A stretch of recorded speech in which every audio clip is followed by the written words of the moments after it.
শ্যামনগর বাসুদেবপুর থানার কাউগাছি ১ নম্বর গ্রাম পঞ্চায়েতের রামকৃষ্ণপল্লীর ষষ্ঠীতলায় নাবালিকাকে বলপূর্বক মদ্যপান করিয়ে বেহুশ করে শ্লীলতাহানি করার অভিযোগ উঠল এলাকার দুজনের বিরুদ্ধে।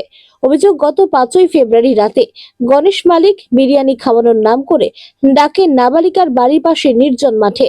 নাবালিকার মায়ের অভিযোগ, এলাকার যুবক প্রসেনজিৎ দাস ওরফে ননা ও গণেশ মালিক মেয়েকে জোর করে মদ্যপান করায়। মেয়েকে বেহুশ করে মাঠের পাশে একটি পোল্ট্রি ফার্মে নিয়ে গিয়ে হাত পা বেঁধে মারধর করে। শরীরে একাধিক জায়গায় ওরা কামড় দেয়। কোনো ক্রমে দৌড়ে পালাতে গিয়ে মেয়ে এলাকায় একজন বাড়ির সামনে পড়ে এবং ওই ব্যক্তি মেয়েকে বাড়িতে পৌঁছে দেয়। নাবালিকার মা জানান, তিনি ১০০ নম্বরে ডায়াল করলে বাসুদেবপুর থানার পুলিশ এসে উপস্থিত হয়।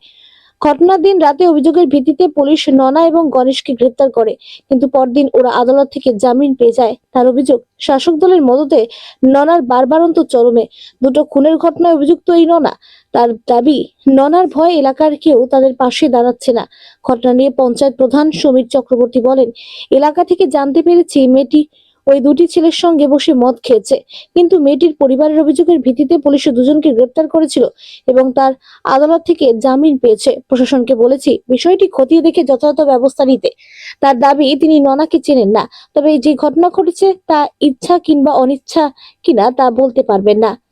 ব্যারাকপুর থেকে বিশ্বজিৎ নাথের রিপোর্ট,